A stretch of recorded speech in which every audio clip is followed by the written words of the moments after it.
What's up, everyone, and welcome back to Journey to You. I'm your host, Courtney, and before we get into today's episode, I have to say a huge thank you. Filming the last episode was not easy by any means, but in my opinion, it's all about perspective. I know now that the abusive behavior is not my weight to carry. Like we spoke about in the episode about detachment, what I can focus on are things within my control. So in unpacking my whole situation, I learned that codependency is what made me vulnerable for a situation like that to occur in the first place.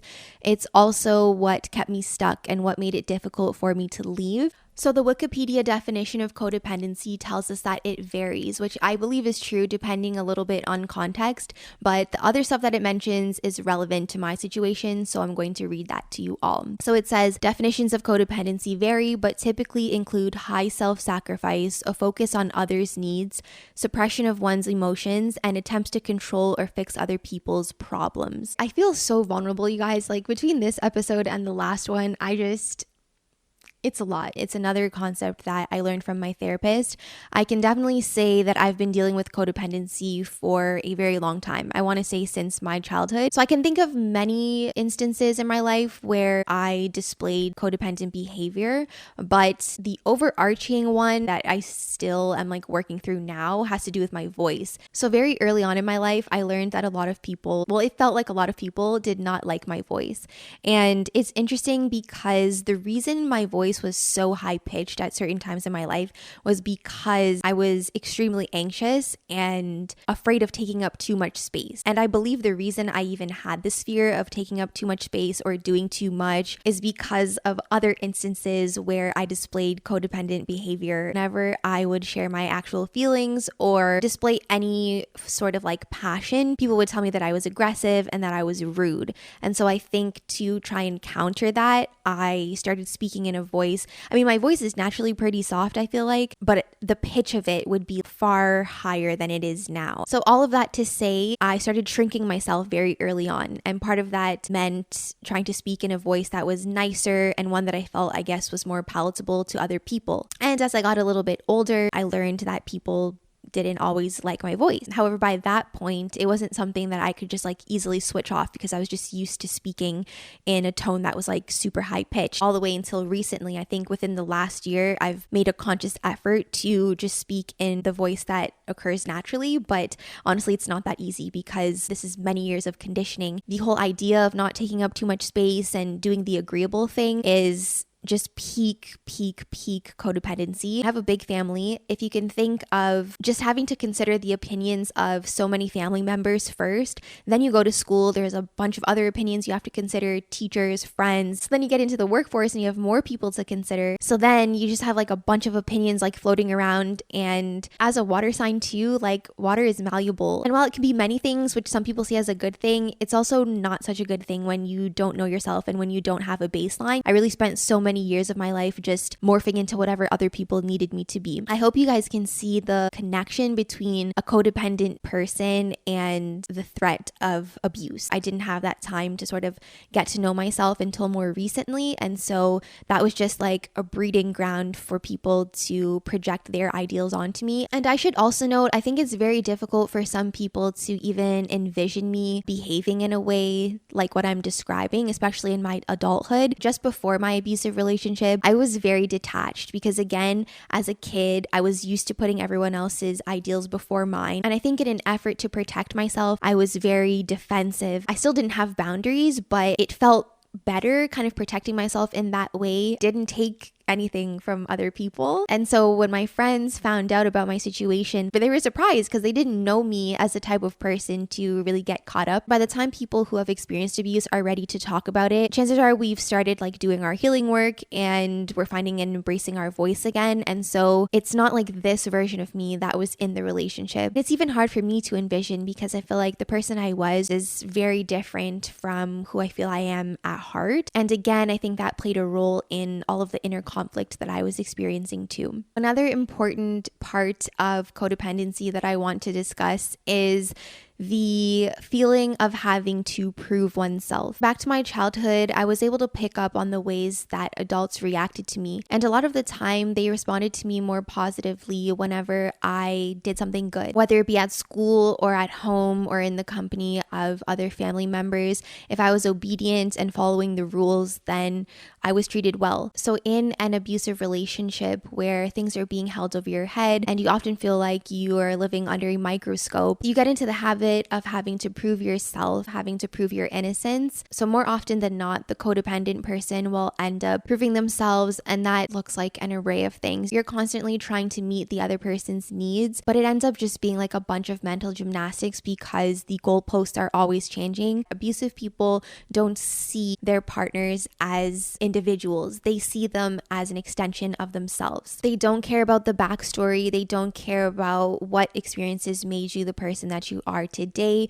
What they do care about is finding a partner that is broken enough for them to mold into whatever they want that person to be. So as we know in the cycle of narcissistic abuse, there's a lot of back and forth. As I mentioned, it's not always a linear process. The longer my relationship lasted, things just jumped around. The steps in the cycle were just all over the place. Near the end, there were some longer breaks, and in that time, I started working on my self-worth and my self-esteem with intention. And as I started doing that, it became clear to me that the only way I could exist in the relationship was to be a lesser version of myself.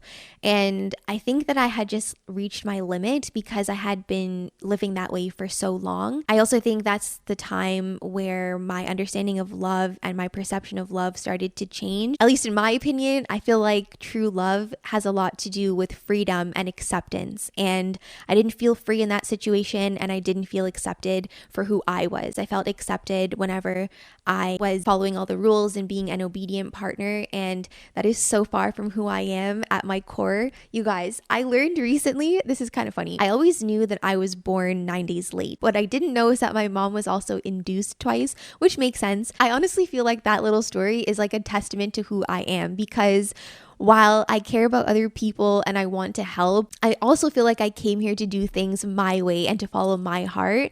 And more recently, I've been doing that, and I feel so much better. I feel so much more aligned. And so I just don't believe that I came here to be the byproduct of anybody else. Like, I feel like I really came here with my own story, because if I didn't have the guts to stand up for myself or to think for myself, chances are I would still be in that relationship, or I would be in one very similar. So when I learned that the other day, I was like, yeah, like that sounds like the Courtney thing to do. It's just like, we're not all here to be the same thing, and definitely not to like project our needs onto other people. Like, that's just totally unhealthy in my opinion. But when you're codependent, you don't see that. You're like, oh, there's an opportunity for me to prove myself. And now I don't see abusive and controlling behavior as an opportunity for me to prove myself. Again, at a very like basic level, it's just weird behavior, and it's not something that I'm willing to put up with anymore. I don't think there's anything that I could have done to prevent anyone from being abusive. However, at this stage in my journey, I'm comfortable reframing the abuse. And I think that within the relationship, rationalizing the abuse was a distraction in itself. It prevented me from getting to know myself. And when I say that, you guys, I don't always mean the very deep things. For sure, that is a part of it, but I also just didn't know basic things about myself, because a lot of the interests that I came into the relationship with were somehow deemed inappropriate or just plain wrong. And it was so bad to a point where like, once I got out of the relationship, somebody asked me who my favorite rapper was, and I couldn't answer.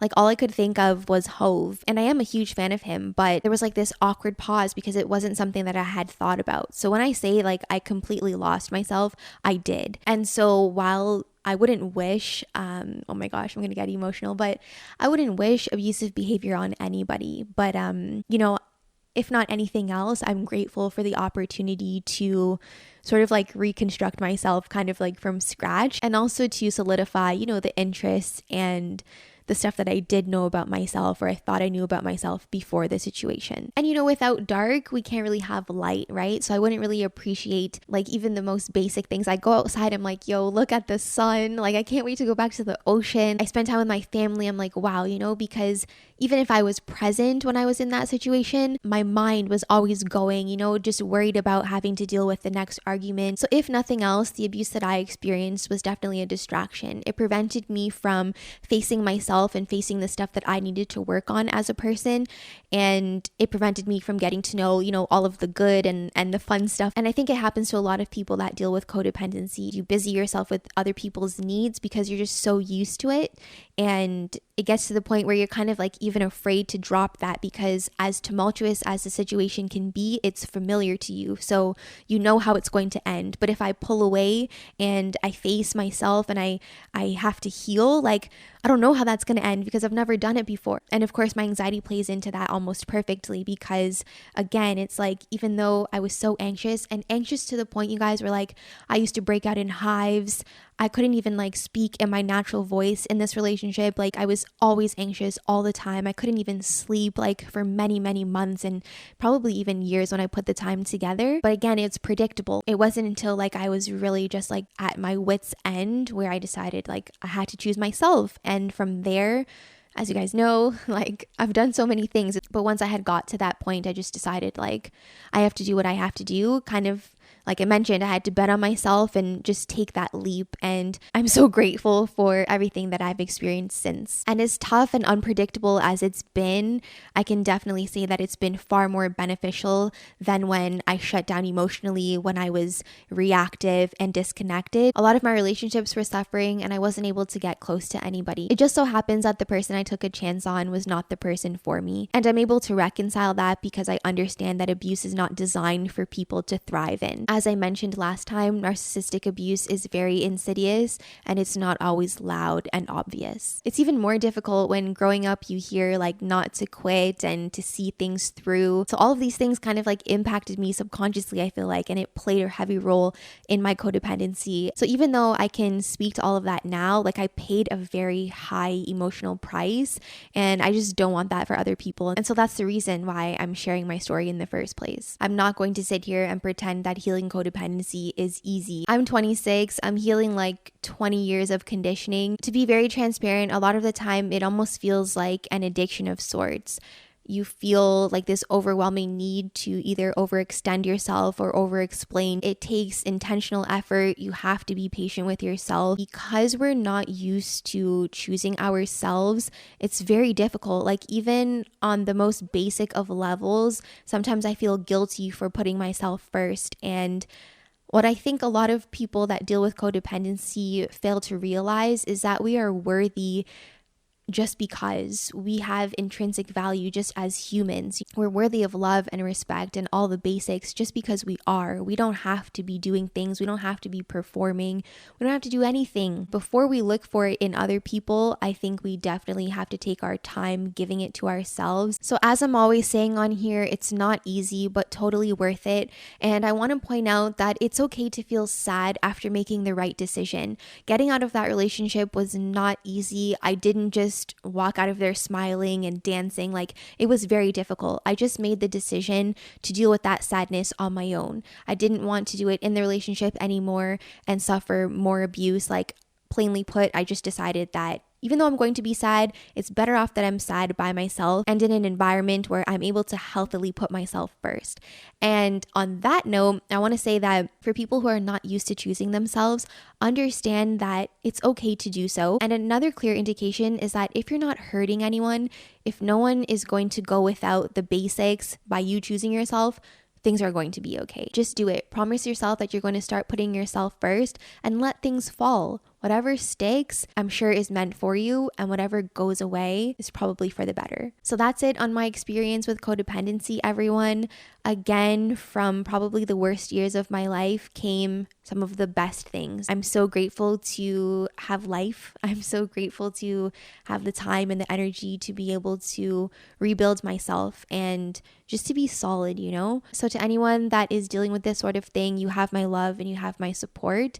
And I swear things are going to work out. We're going to be good. Thank you guys so much for listening. Thank you for holding space for me, for supporting with open arms and with an open mind. So that's it, guys. Thanks so much. I'll see you in the next one. Bye.